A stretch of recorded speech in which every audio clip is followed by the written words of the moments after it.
A China balloon is floating over our country. American people are concerned, worried.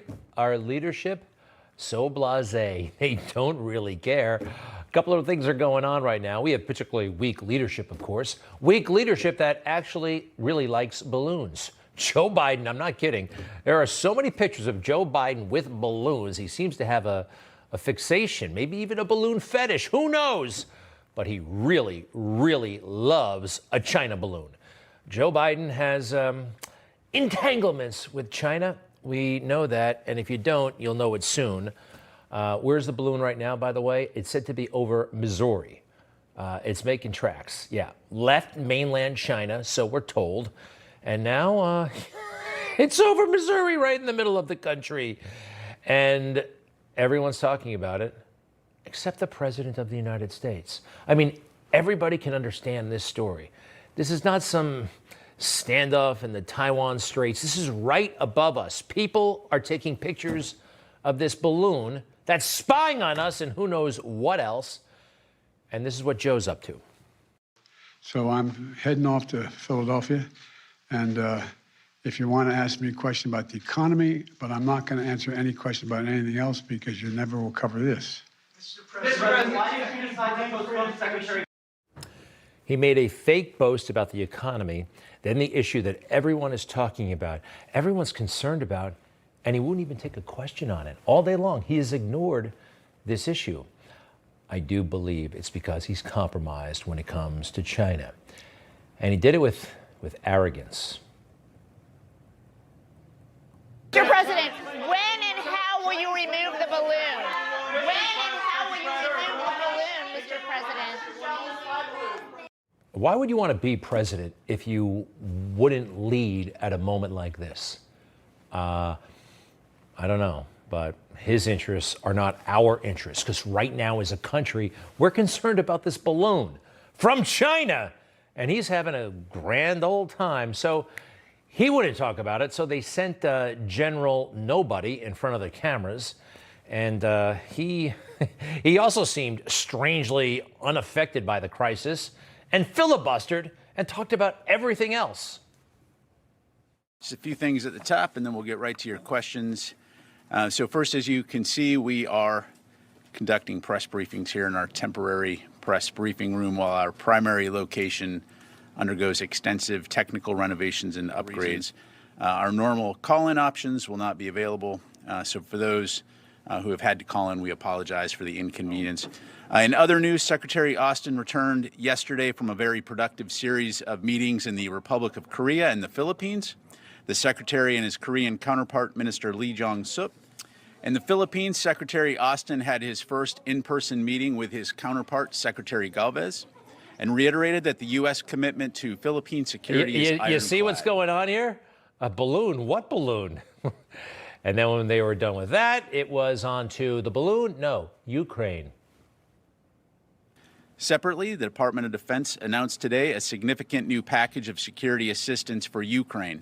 This includes the authorization of a presidential drawdown of security assistance valued at up to $425 million, as well as $1.75 billion in Ukraine Security Assistance Initiative funds. The presidential drawdown is the 31st such drawdown of equipment from DoD inventories for Ukraine. In total, the U.S. has now committed $32 billion in security assistance to Ukraine since 2014. And 29.3. You see what's happening here again. More specificity and energy about defending Ukraine than about defending America from China. Where is General Nobody? Sorry, this is not about you. It's the boss I have a problem with. He shouldn't send a one-star general out on a day like today. But that's what they did. Because the administration does not want to antagonize China. They want to roll over for China. And as for what the hell is really going on with the balloon, may we hear about that, please, sir?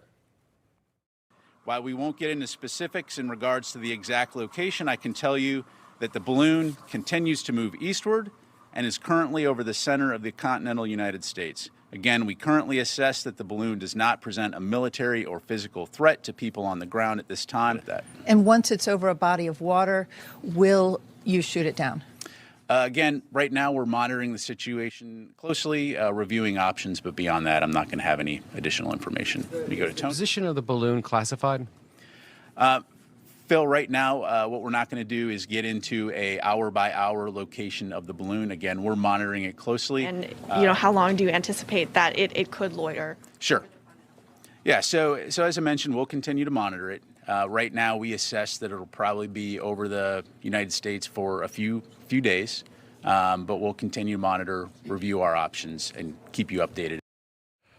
We spend trillions and trillions of dollars on hardware, on soldiers, on airmen, on sailors, and we can't do anything about it. What do we have all these planes for? I mean, we got a lot of tools with which to handle it. We didn't pay the military to sit back and watch and witness something in a moment like this. All right, let's go back to the political leaders, so to speak. Tony Blinken, Secretary of State. This is not a tough guy, and he's not ready for a moment like this. Yesterday, the Department of Defense announced that we had detected and were tracking a high-altitude surveillance balloon that remains over the continental United States. We continue to track and monitor the balloon closely. We're confident this is a Chinese surveillance balloon. Once we detected the balloon, the U.S. government acted immediately to protect against the collection of sensitive information. We communicated with the PRC government directly through multiple channels about this issue. Multiple channels about this issue. Every statement is actually a question. I don't like that. All right, there's more. In my call today with Director Wang Yi, I made clear that the presence of this surveillance balloon in U.S. airspace is a clear violation of U.S. sovereignty and international law, that it's an irresponsible act, and that the PRC's decision to take this action on the eve of my planned visit is detrimental to the substantive discussions that we were prepared to have. Detrimental to the substantive conversation we were prepared to have. That's it? You can't do better than that? Detrimental? You're not going this time, but you'll go soon. What's happening here? This man should not be the Secretary of State. He's a staffer, all right? He's been a partner of Joe Biden for a long time. That's his claim to fame, okay? He's the brains behind Biden. And also, maybe he's conflicted when it comes to China because that phony baloney Penn Biden Center in the news because of the documents. That's Tony Blinken at the grand opening of the Penn Biden Center. Tony Blinken is also an associate of Hunter Biden. When he was Deputy Secretary of State, he would take emails from Hunter. Hey, you got a few minutes next week to grab a cup of coffee? I want to talk about some stuff I got going on. Absolutely. The number 2 man in the State Department dropped everything to see Hunter. Now, remember how much money China has given to the University of Pennsylvania. We suspect a lot of that money went to the Penn Biden Center, of course. A lot of money went to Joe Biden when he was there. Joe Biden has always bragged about how tight he is with President Xi. Remember all that? And all that money, they're going to get something out of it, right? I mean, one thing it looks like they got, the University of Pennsylvania actually wrote a letter to the DOJ to get them to shut down an anti-espionage program that they were running against China. The University of Pennsylvania wrote a letter about that? Why would they do that? Can I see what was that dollar figure again? Yeah, $77+ million to the University of Pennsylvania. Again, the University of Pennsylvania writes to the Department of Justice saying, back off China. Maybe this is why the Chinese are laughing at us and laugh out loud when they found out that Joe Biden was elected president. Watch this. 这个中美贸易战过程中，他们也试图帮忙啊。据我所知，美方的朋友跟我讲，这个试图帮忙，但是啊力有不逮啊。但现在呢，现在我们看到拜登上台了，传统的精英、政治精英啊，这个建制派，他们跟华尔街的关系是非常密切的。所以大家看到吧，拜登的儿子被特朗普说你在全球有什么基金公司，发现没有？ 谁帮他建的基金公司啊？明白吗？这里边都有买卖啊。那么，所以这个时候我们以恰当的方式进行一定的这样一个表达一个善意。 This is, they own us. They own the Bidens. That's what he's boasting about. Joe has been known to boast about how close he is to the Chinese as well. I've spent more time with Xi Jinping, at least before we got out, than any world leader has. I've traveled 17,000 miles with him, the president of China. I probably spent more time with Xi Jinping, I'm told, than any world leader has, because I had 24, 25 hours of private meetings with him when I was vice president, traveled 17,000 miles with him, and know him pretty well. I've had hours and hours and hours of meetings and personal conversations with Xi Jinping. I spent more time with him, I believe, than any other world leader has. We got a problem here, right? He doesn't want to do anything about the balloon.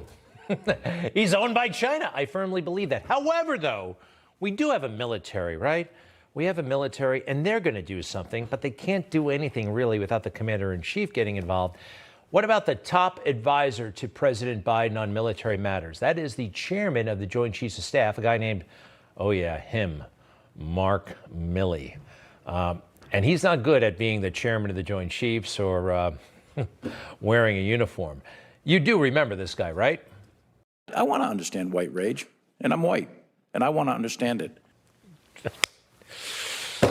Knock yourself out. Oh boy, but you're doing this on our time. So who remembers the summer of 2020 when he apologized for walking across the lawn with President Trump, and then he proceeded to weigh in on every domestic policy woke virtue signal there is? So we put those comments next to our present challenge, the Chinese balloon. Just, it's kind of amazing to see what he was talking about and what we're facing right now. Take a look. I am outraged by the senseless and brutal killing of George Floyd. What we are seeing is the long shadow of our original sin in Jamestown 401 years ago. We are still struggling with racism, and we have much work to do. Unspoken and unconscious bias have no place in America, and they have no place in our armed forces. And we should all be proud that the vast majority of protests have been peaceful. We must ensure fairness and equity at all key gateway selection boards, including promotion, command, and war call. Be inclusive. Make a commitment to seek out and surround yourself with those who don't look like you. You see, I knew it was dangerous then, and now look at what we're up against, huh? So this thing is over Missouri, I think, and it's possible it could be over Washington, D.C. It really could be. Then what? Then what? Americans are right to be concerned, even though our national leadership is totally out to lunch. Who remembers Sputnik? Do you? I actually, quite frankly, wasn't born yet, but this thing traumatized America. And I see a lot of kind of correlation, don't you? Ever since the news of Sputnik flashed around the world, America has been asking questions. What went wrong? How did a nation of backward peasants forge so dramatically ahead of us in the race to space? It gets the American people alarmed that a foreign country, especially an enemy country, can do this. And we fear this. We fear that they have something out that majority of the people don't know about. Senator Jackson of Washington describes the Russian achievement as a devastating blow to the prestige of the United States. The people of the United States have been humiliated, they're disturbed, and they're unhappy. The enemy of ours has outdistanced us. Russia's getting into space really bothers me. We are headed downhill to the status of a second-rate world power. Wow. Huh. And the whole country was on the same page, especially people like Eisenhower and Nixon. They were running the country back then. So this balloon, I'm told it's just a surveillance balloon. And I'm told that by the Biden administration and the military, it could be a lot more. They have the technology to put just about anything in this thing, and that technology has been around for a very long time. Take a look at this. The crew of the Boxer was preparing to launch a high-altitude helium balloon. In fact, this would be the 17th high-altitude balloon to be launched from the ship. But this one was a little different. Where those first 16 balloons carried some instruments and dummy payloads, attached to this balloon was a 1.7 kiloton nuclear warhead, codenamed Yucca.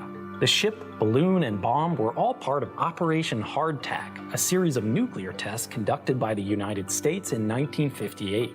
Yucca was the first test of a nuclear blast in the upper limits of Earth's atmosphere. About an hour and a half after the balloon was launched, it reached an altitude of 85,000 feet.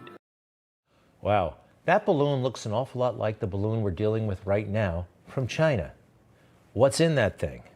And why aren't we shooting it down again? Why didn't we shoot it down when it was over those states like Montana? They're not that populated. What's the motto of Montana? Big sky? Something? Why aren't we doing that? Joe, why aren't we doing that? Does it have something to do with your very special close relationship with President Xi and all those silly trips you went on together? Is that what it's about?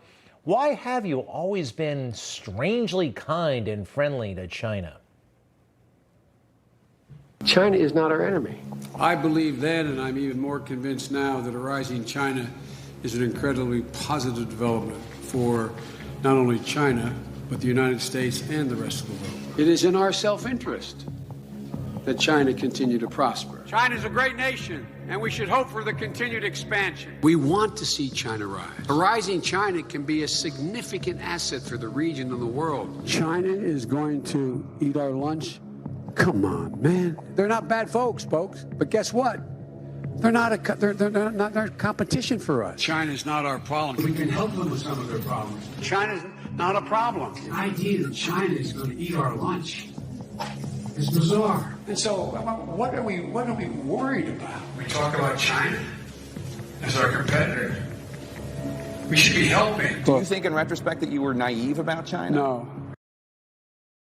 Wow, that soft, friendly talk, coupled with our horrendous defeat in Afghanistan and Joe's overall ineptness at the job of being president, I think they're testing us, don't you? This balloon, I hope nothing's inside it. I hope so.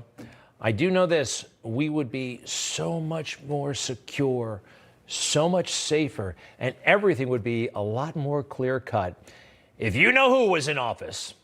It was China's fault, and China's going to pay a big price, what they've done to this country. China's going to pay a big price, what they've done to the world. This was China's fault, and just remember that. And that is leadership. I'll be right back.